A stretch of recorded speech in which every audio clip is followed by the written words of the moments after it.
Good afternoon, everybody. The second day of September 2017. Hope everybody is having a good weekend. I'll read one old message, maybe two, and talk about wisdom and knowledge and learning about the Lord. Again, this is in the first probably 6 months or so of receiving them. This one doesn't have it's one of the ones that deviates from the normal double line rhyme. It's almost like an alternating 3-line rhyme and some breakages of non-rhyme in there, so it's a little different from what I normally receive. I walked amongst giants, utter vastness to behold in glory, inconceivable beauty all around. You need to hear my untold story. As ageless as time to be true, all of history and far beyond, I have seen pass by anew. Irreverent hearts can't comprehend the tales of ages gone before. Their minds can't grasp or even pretend to fathom all there is to know. Glorious truths for all to see, contrite heart needed here. Pure of soul, grace gave to thee. Seek the high road, lead you there. Obstacles melt before your eyes. Many have trodden the path before. You'll be given power over lies. Darkest night holds no force to deter you from celestial progress. Steadfastly onward, proven worth. Tests and trials you shall not digress. My infinite wisdom I'll lay at your feet to aid you when needed hence. Holy Spirit will guide you always. Trust in it to guide perfect defense. So this is clearly talked of the Holy Spirit or Christ or God himself. This message talking about, hey, he walked amongst giants. He was here in the beginning. There's been legends and stories that there were giants at one time. True or not, don't know. Talking about the utter vastness is to behold in glory. There's so much knowledge. The wisdom of God is immense. It's limitless. The inconceivable beauty is all around. You need to hear his untold story. You have to be open to it, to learn. It says, ageless as time to be true, all of history and far beyond. I have seen pass by anew. So we've seen it pass by and renew, over and over. Irreverent hearts, or closed hearts that don't care, cannot comprehend the tales of ages gone before. So you have to have that open heart and mind. Their minds can't grasp or even pretend to fathom all there is to know. Because you can't. It's way beyond. It's just funny that I'm reading this when I was given in prayer what to talk about, which is wisdom and knowledge. So it ties into this. Interesting. A contrite heart is needed here. Be humble and meek. A pure soul, grace was given to thee. To seek the high road, it leads you there. To learning all this. Obstacles will then melt before your eyes.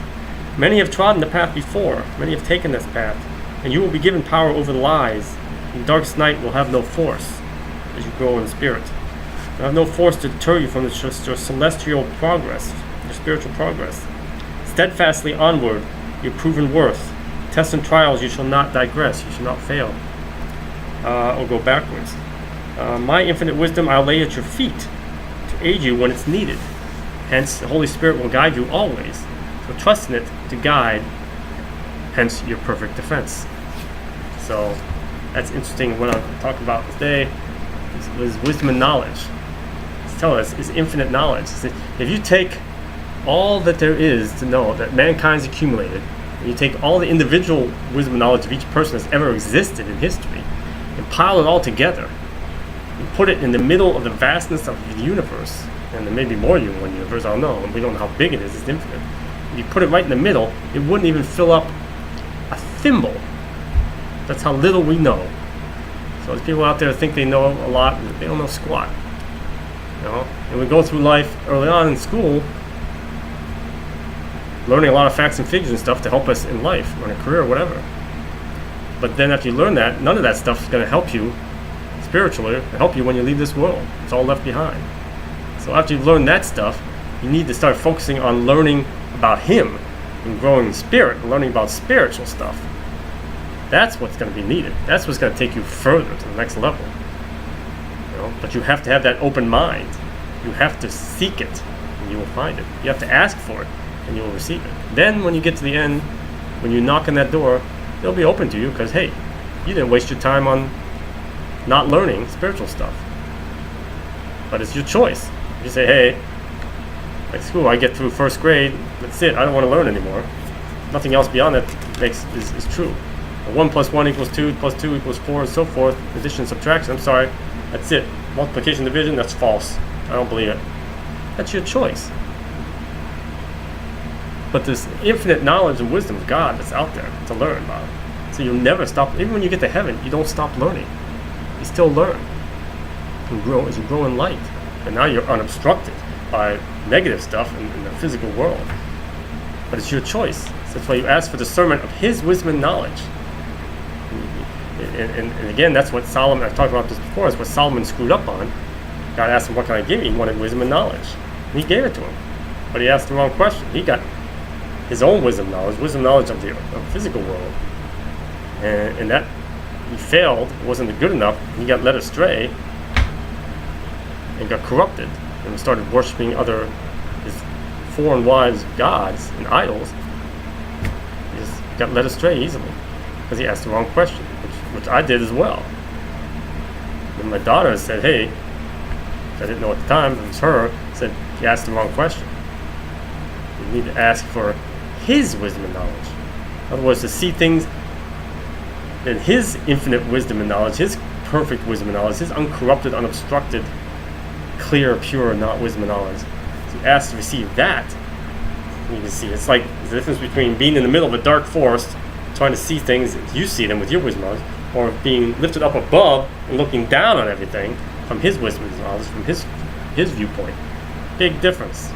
Big difference. Just look when you fly in a plane. You're at the airport, see how little you see. When you get up in the plane, you're looking down, oh my God, look how much more there is. That's why you ask for His wisdom and knowledge. There's so much more to see and clearly see it. But you have to ask for that, and it's your choice. So seek His wisdom and knowledge. Think to learn more things. And don't close your mind off. It's like, oh, you read the Bible, you go to church, and that's all God is. That's it. No.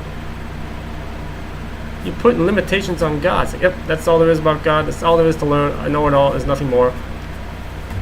If you knew all there was about God, then you'd be equal to God. And you are not equal to God. Trust me. Sorry to burst your bubble. You're not. Nowhere near in a million lifetimes are you near who God is. But it's your choice. You want to stay there? It's like, hey, or you want to continue to grow closer to Him and learn more about Him. Keep that open heart in the mind. Then you will start to experience, then you'll start to learn and believe what you're learning. If you're not believing addition and subtraction, you're never going to understand or learn multiplication and division, and so on and so forth. You have to believe it. That's how you grow in faith. So His wisdom and knowledge. And keep that in mind. Be open to it. I hope everybody will be open to it and ask Him to help you to learn it, to open up to it. That you ask in everything of Him, and He will help you with it. That, short and sweet. God bless. Have a blessed day. Amen.